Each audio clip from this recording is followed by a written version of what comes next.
morning. It's a wonderful February morning, and I'm so delighted as a part of Bangalore Times, we're getting to meet Vidya Balan and Aparna Tyagarajan. Thank you so much for inviting us over as well, and thank you for making the time for this interview. My pleasure. Let's get straight into the topic today, and the work that has gone into. I was talking to your father also a little time back, and the passion that has come through, to bring this brand together is really, really inspiring. So, can you tell us a little bit about your journey here? Absolutely. Shobhitam was purely born out of passion for fashion. I've had no fashion training, no business background. So my sister and Ambika, we grew up in Delhi, and Ambika is 10 years younger. And on her second birthday, I designed a skirt for her, made out of an old sari leftover fabric. And I think that was the genesis of Shobhitam, because since then, I think that particular event was very, very empowering. You could design something, make it, wear it, right? So you had complete creative control. And over the years, what happened was we used to make our own clothes for all our events. Ambika used to do dance events, so I used to make her lehengas. Wow. Yeah. So that's how it started. I got married, moved to the US. But like they say, an Indian goes out of India, but you can't take an Indianness out of an Indian. Mm-hmm. So I used to find Indian clothes, Indian decor, Indian food as means to be connected with my homeland. And the passion followed. I used to love creating fusion clothes, Indo-Western clothes. So a little bit of Indian fabric in like a jean or whatever.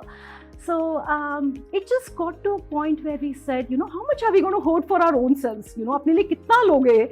So we said, let's have a creative outlet where we, launch a brand, and let's see where it takes us. So we launched Shobhitam on International Women's Day because we were really also committed to the cause of women. So we launched it on Shobhitam on International Women's Day with a deep sense of purpose. And it was very interesting because we got our first order from France. Wow. First order from France. And it was not even an Indian who ordered the sari. Indians abroad seem to have this extra connection with our roots, right? Over here, I mean, even look at me, I'm not in like a traditional attire, but they keep that so close to their heart.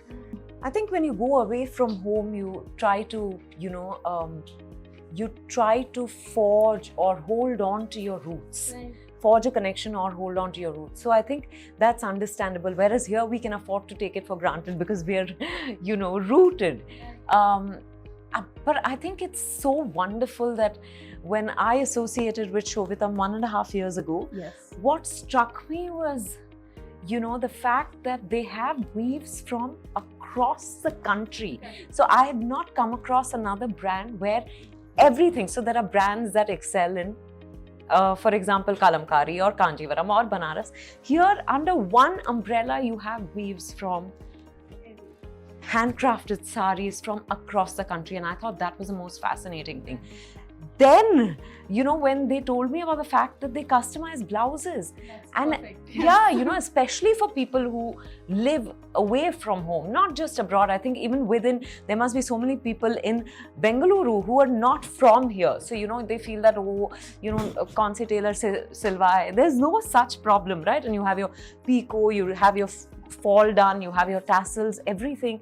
Now they even have the pre-stitched sari, which is incredible because a lot of people feel that, no, I'll slip and fall, it's going to be a hectic day. How am I going to handle it? I'll have to use 1,000 pins. No, you don't have to. So I think it gave me a lot of hope because, as you know, I've been very passionate about saris. It's Definitely. That is it. Yes. Yeah, So it's my first love. Yeah. And I want to see more and more people wearing saris. And because I'm in this privileged position, I get sent saris from across the country. But if I wanted to, for example, tomorrow buy a sambal puri, I don't know where to go. Whereas here, I think it's making everything accessible, and a very important thing is it's also very affordable. Right. So a lot of times when we think that, it's coming directly from the weaver, we feel like, no, but we are not going to be able to afford it. Who will pay that kind of money? It's not practical and all of that. But I think this was just marrying this was making selfishly my dream of seeing every woman in a sari A reality. a possibility at least. So thanks to Aparna and Team Shobhitam for that, Right. Tell us a little more about your journey with fashion. That's I don't know. I don't know where to begin because I've never associated myself with the word fashion. I think because fashion is fleeting. I think for me it's got to be personal style because that endures. That is really an extension of who we are. And I think all of us have an intrinsic style and we choose to wear what makes us feel most us. Or rather, we're well turned out when we choose to wear what makes us feel most us. So I think for me, style is eternal, and that's what fashion is not something I really relate to. And which is why I think that sari also marries if you have to. And I'm not just, trying to promote the brand, but I think what Shobhitam does is it makes it possible for you to marry fashion and personal style. Right. Again, that's a very unique space. So, what has been your favorite treasured piece of sari? There are quite a few, but I think my all-time favorite sari is the Kanjivaram. And I have some from my very first sari when I think I was 18, my parents bought me a Kanjivaram. And the deal with them was that for every birthday, they'd get me a Kanjivaram. Oh, So, wow. yeah. So for the longest time, they did that until a few years ago when I said, now I feel like, no, also because, I don't really get a chance to repeat saris. So I don't want them, it's too much. The work is very precious for it to be lying in my cupboard. And I just feel, therefore, when I wear a sari, I make sure that I ask everyone around me. Sometimes it's also, for a cause or something like that. And sometimes it's just ask loved ones, friends, colleagues, is there anything you like that I've worn? Then I can pass that on to you. I think because I don't want it lying there. And that's It's- the beauty of the sari, right? It is not restricted to size Size, or body type. Anything. And you have blouses here. Yes, Yeah, absolutely. and I remember when I went to Cannes, Uh-huh. when I was in the jury, I gifted everyone saris, Oh. and I don't know what they did with it. But at that time, if I had a pre-stitched sari, I'm sure they would have all worn it, About your journey again, back to think you mentioned your parents and your that comes across as a lot of support. I mean, it has been they have been your backbone. absolutely. Completely. I just wanted to you to kind of explain that everybody's journey is difficult. It's different. There is a story to tell everywhere. But you being in the limelight as a public figure, your journey also becomes an inspiration because it's widely available in the public eye. Today, if you had to tell people about, based on your experience, how what are the inspiring words that you would, what do you have to keep in mind to keep going? Just that, when you truly want something, the universe does conspire to make it happen. So let the universe do its job. Don't wonder how, don't wonder, because all of us feel that, I have this dream, but how am I ever going to manage that? You don't have to worry about that. Things will lead you there. But hold on to that dream and, really let nothing deter you from it. Like I went through lots of rejections in the early years. I didn't even know I come from a non-film family. I didn't know whether I'd ever be able to become an actor, but one thing led to the other. Of course, I've got a very supportive family, and that I think is my greatest strength. My parents, my sister and brother-in-law, who are like another set of parents, and now Siddharth. They're like the pillars on which I stand. But no, I therefore feel that my journey has been far easier than a lot of others who've not had that family support. When you have that support, like I she is, completely agree because very similar to Yeah. yours.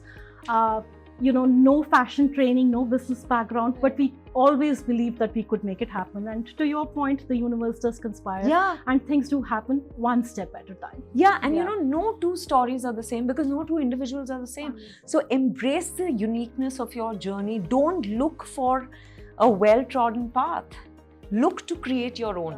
It may seem daunting, but I have this beautiful, quote, call it a mantra, whatever, that because I'm someone who prays, I feel that if God has brought you to it, He or she will take you through it. So just let that play out for yourself, Are you very spiritual or is it religion? I don't think I can call it religion. I do like going to places of worship, but I pray everywhere, all the time. So I think my connection, my understanding of God, of prayer has evolved over time. But I feel there's a God in all of us, that I'm probably Less about the discovering. ritual, Yeah, more yeah, about yeah, the belief. yeah. Though I also enjoy the rituals. I have to say that Okay. I have my own rituals, not Uh-huh. set rituals, but I enjoy them. Right. Like every day starts with lighting the diya and doing some prayers, heard your offering Vishnu flowers. Sahasranamam. Yeah. Mhm. MS Subbalakshmi's. Mm. So, those things. But that's because I've grown up with that. So that gives me a certain grounding. That has been a self discovery, a journey. Yeah, of sorts. absolutely. All right, and just one more thing, a takeaway for people. The reason I'm bringing this up is today, because of social media, the accessibility to people in your field or any field for that matter is a lot more easier, but it is also tougher. The competition is a lot more. Any advice for them? Because I've noticed, on screen, the work that you do is very intense, very emotional, very strong. But when you look at, you're showing another side of you, but you are humorous. How does that work? Are you making that conscious effort? No. It's like a split personality. I also love comedy, Uh-huh. and on screen I'm not getting a Comedy, chance to yeah, do exactly. that. Yeah, so I'm using Instagram to actually, fulfill that. Make the world. Desire. But I also think that I don't take social media seriously. I know it's very, very powerful, but I give it the power. It does not give me power. I think that is something that, that everybody needs to know. I feel that's something that I've realized, and I find that very useful to keep in mind. So Right. So this is your advice for people as well? I won't give any advice to people, but that's what I believe, that nothing has power over me. I dictate, for example, how much people know about me. I dictate my relationship with social media. I don't read comments. So if you're saying good, great. If you're not saying good, great. Great, Well said. wonderful. I will not take any more time. Thank you so much. It's been very sweet of you to. Thank you. My pleasure Thank you. entirely. Our pleasure entirely. Our pleasure.